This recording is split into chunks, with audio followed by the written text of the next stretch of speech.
Hello world, my name is Shipij, this is the coding tree, and today we're talking about lists. Until now, we've been storing all of our data in singular variables. But what if I wanted to store, let's say, a list of something? Maybe fruit, maybe it's a list of coordinates on a plane. How would I go about doing that? Well, we use something called lists, because using individual variables simply isn't concise, and it makes doing something to every single item in the list super difficult. If I had a list of fruit stored in individual variables, I can say apple is equal to a string of apple, banana is equal to a string of banana, and so on. But that's, again, not concise. And let's say I wanted to print out every single one of those variables, well, I'd literally have to write print statements for each of them. Not concise and not something that we want to do for good programming practices. That's why we have to introduce the notion of lists. Lists are essentially just ways to have multiple pieces of data stored in individual variables. So I can have a list of fruit stored in just a variable called fruits. Going back to the example of fruits, well, it's kind of exactly like creating a variable, except if it was just an individual variable. We just do fruits is equal to something. But that something is where it deters slightly from the thing that we have been doing in the past. In Python, lists are denoted with square brackets. So we can just write fruits is equal to open square bracket, close square bracket, and that would denote a list. Perfect. Now we have an empty list. But an empty list doesn't really do us much good, does it? How do we populate the list so that it has content inside of it? And obviously the content is going to have to be a list of fruits. For now, we can just add to the list on its creation.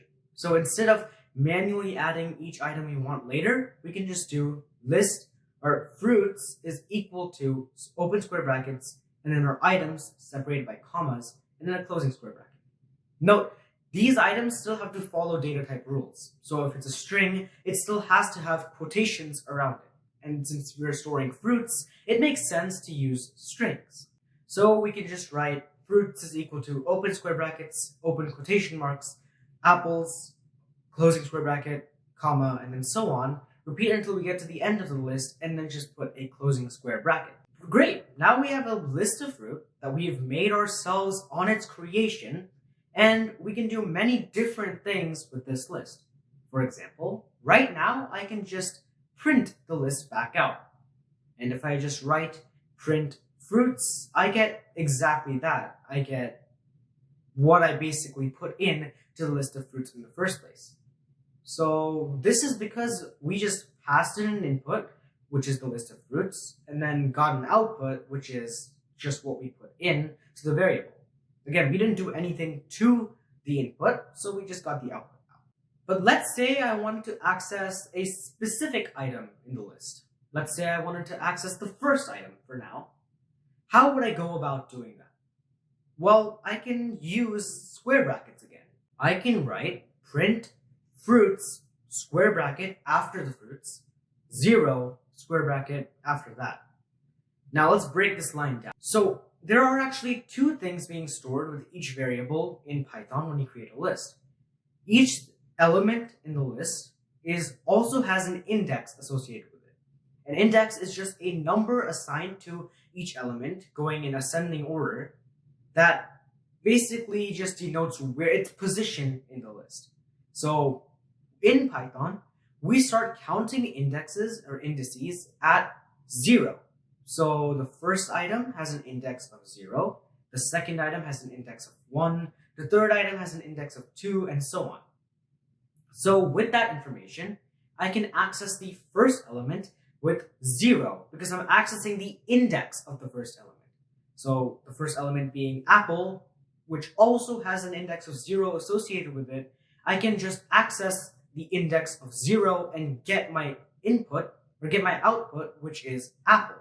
I can even expand further on this. Let's say I wanted to access the first 2 items instead of just 1. And I only wanted to do it with one line. Well, I can just write print or a square bracket to denote that I'm accessing an element in the list using an index, 0:2. Now, much like the range function that we talked about last week, 0:2 has 0 as an inclusive number and 2 as an exclusive number. And again, these are both indices, so 0 is the first element and 2 is the third element. So what we're actually doing is accessing the first element, going all the way to the third element, but not through it, and accessing all of the elements up till there. And that element that we're accessing up till there is just going to be the 0th element and the first element. Great, so now I can access multiple elements with just one line of code. But how do I expand even further on this notion of lists? Well, lists are actually a really fundamental concept when it comes to large-scale databases. And although traditional lists aren't commonly used in those, lists are a good fundamental and a good first step in understanding these types of large databases. So let's create a list of people this time. For now, let's just create a list of characters from The Office. So let's create the list.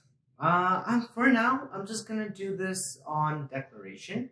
Later, we can add a system where the user just inputs their favorite characters and we print them back out, but changing some of them up a little bit. So let's start. For now, I'm just going to do office is equal to square brackets and then in quotes the names of some office characters. You know, Jim, Pam, Dwight, Michael, etc. Now I'm going to loop through all of these characters. So now loops become really interesting because we can use them for not only going through numbers, we can loop through literal sets of data. And that's what we're going to do here. Let's loop through the office characters, and we do this by doing for I in office. So replacing range with office. And I just takes the form of whatever element we're on, whatever index we're on, every single loop. So I, on the first iteration of the loop, is equal to Jim, and then it's equal to Michael, or whatever. So that's how we're going to do it. For now, I'm going to target Toby because, let's be real, he's a scapegoat. So I'm going to do if I is equal to Toby, in quotes, then I can go tab once and go to the left because it's Python, so tabbing matters. And I can do print I plus quotation marks space is the worst. So what I'm essentially doing here is concatenating I, which is set to Toby in the iteration that the if statement triggers in, and I just concatenate that with is the worst to print Toby is the worst. Otherwise, and so else, I just print I, so whatever iteration I is on. So Toby is going to be the only one that prints with is the worst. And sure enough, if I run this code, I see all of the names printed on separate lines, with Toby being followed by is the worst. So now I'm going to challenge you a little bit. What if you wanted to write a program that just took the user's top 5 favorite office characters? How would you go about that? Well, first, I think we should make sure that we have a comprehensive list of office characters, so there is no room for a user to list something else. I'm just going to paste one in the description so you don't have to type it all out, but so we can just have our comprehensive list and then check if whatever the user inputs every 5 each time, whatever the user inputs is in the list. So how do I do this? Well, for now, let's use a while statement. So I'm going to set a variable called k is equal to 0, while k is less than 5, so basically run the loop 5 times, take input from the user, so input, and then in the input, just for UX, I'm going to put enter your favorite office character. So I can write that statement, and then each time I can check if that office character is in the comprehensive list of office characters that we wrote earlier. If it is, then I can add it to a separate list. So I can do a list, whatever I call a list. I'm going to call it office for now, dot append. So append just adds whatever string that or whatever variable or piece of data that I input inside of the parentheses to the end of the list that I call it on. So if I'm doing office.append input, which is the user's input, that I'm storing in a temporary variable, I can just append that input to the end of the list. Next, let's say I still want to run the code that I had previously. Well, I can just do the same thing. For I in office, or the user's top 5 favorite office character list, if I is equal to Toby, then I can print Toby is the worst. Otherwise, I'll just print the character's name. So after I complete that, I should see the product, which if I input my top 5 favorite characters, I can see all of them being printed. And if Toby is one of the ones that is printed, it'll print with Toby is the worst. Boom! We've just written a pretty comprehensive program that takes users' input and checks if that input is what we want, which is a character from the office, and then it just prints out some altered version of those characters. Again, these types of lists are an important step to writing better code and writing bigger databases. That's all for now, folks. I hope you enjoyed and I hope you learned something. If you did, make sure to leave a like because that would help me out a lot. And make sure to subscribe so you can keep up with future Coding Tree content and keep up with your computer science journey.